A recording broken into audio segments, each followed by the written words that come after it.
1951 में जालंधर पंजाब में डॉक्टर बाबा साहब अंबेडकर ने स्पीच किया था और उस स्पीच में कहा था हमें अगर इस देश का अगर लोकतंत्र बचाना है तो इस देश में पहले तो क्या होना चाहिए, स्ट्रॉन्ग अपोजिशन होना चाहिए, विरोधी पक्ष होना चाहिए, और दूसरी बात इस देश के जो इलेक्शन है वो फ्री फेयर एंड ट्रांसपेरेंट होने चाहिए, यानी मुक्त, निष्पक्ष और पारदर्शी होने चाहिए।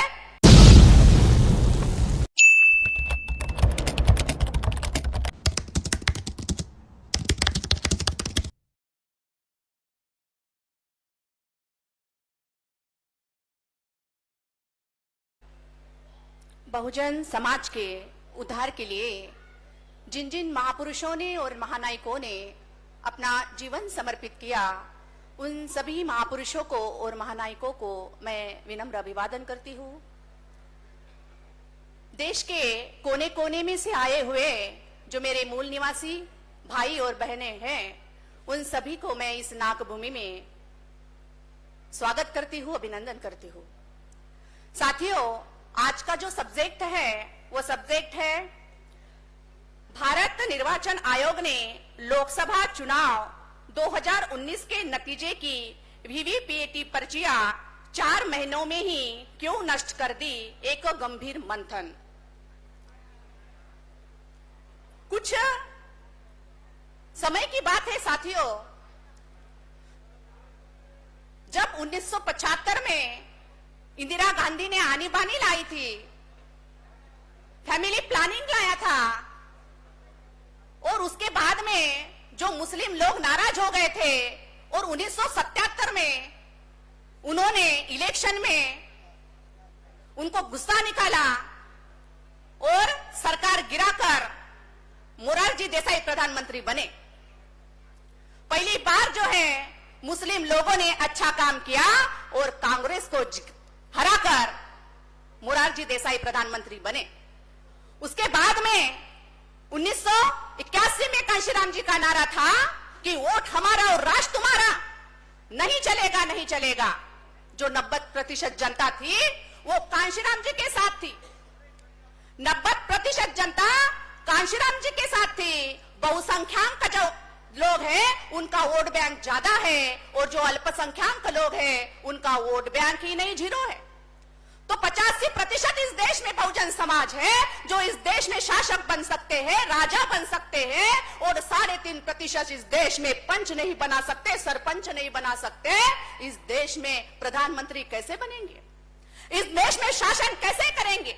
ये बात जब इंदिरा गांधी को पता चली तो इटली में इलेक्ट्रॉनिक वोटिंग मशीन को बैन किया जा रहा था, तो उसने 3 IAS और 2 पत्रकार जो टीम है 5 लोगों को इटली में भेजा और कहा कि उन्होंने इलेक्ट्रॉनिक वोटिंग मशीन जो है वो क्यों बैन की, वो पता लगा कर आइए। तो कमेटी ने रिपोर्ट दिया कि ईवीएम के माध्यम से free fair and transparent election नहीं हो सकते, ईवीएम के माध्यम से free fair and transparent election नहीं हो सकते, ऐसा रिपोर्ट कमीशन ने दिया। फिर इंदिरा गांधी के मन में सवाल उत्पन्न हुआ कि हमको तो इस देश में शासन करना है, राज करना है, फिर कैसे करेंगे? और इसीलिए साथियों,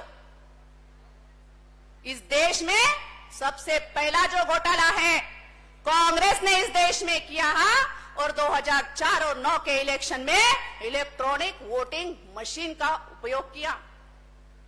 साथियों, 16 जनवरी 1979 को इंदिरा गांधी ने वो टीम जो है वो इटली में भेजी।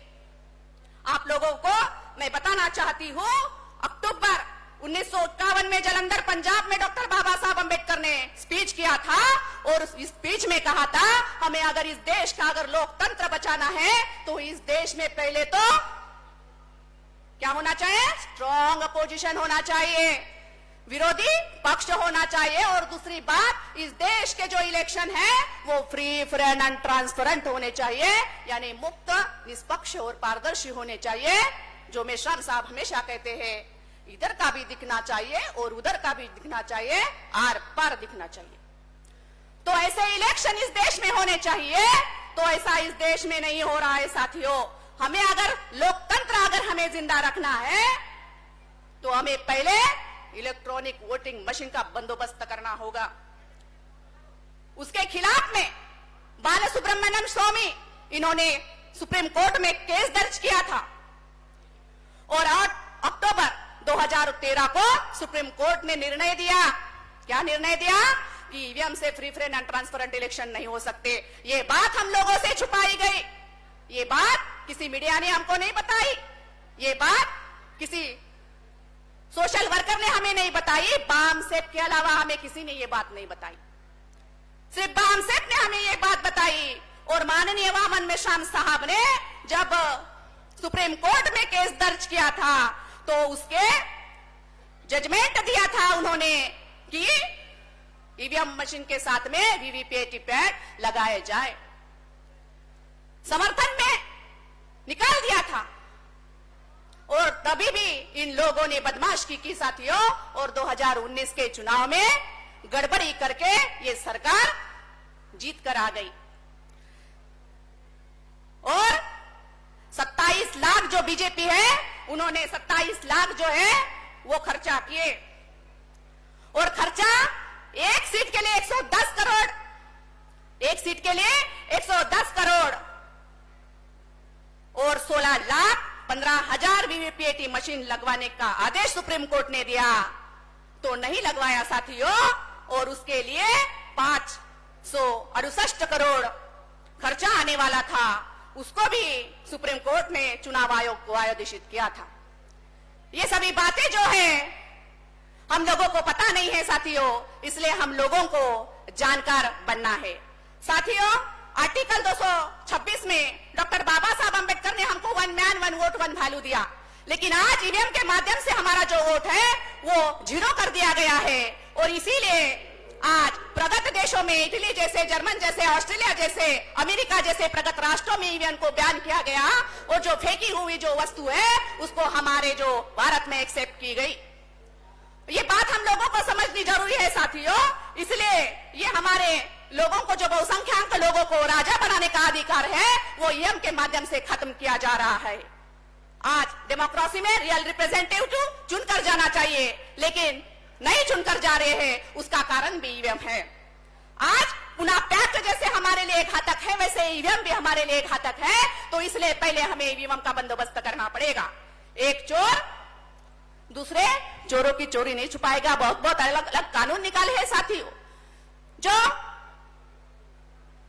हमारे देश में इन लोगों ने जो दूसरे नंबर का जो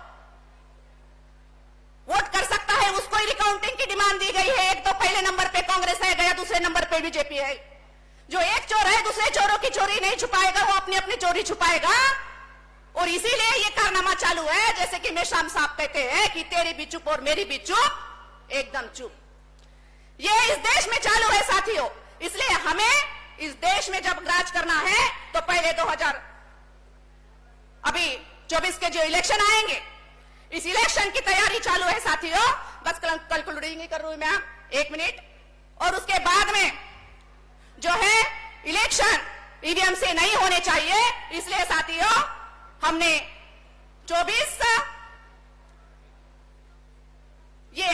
जनवरी 2024 को दिल्ली में हम बड़ी महारैली महामोर्चा निकाल रहे हैं। और अभी आपने देखा कि सभी जो पार्टियां हैं ब्राह्मणों की पार्टियां है, 6 पार्टियां ब्राह्मणों की ही पार्टियां है, रूलिंग में भी ब्राह्मण है, अपोजिशन में भी ब्राह्मण है। इसलिए हम लोगों को ये बात समझनी होगी कि ईवीएम का पहले बंदोबस्त हम लोगों को करना है।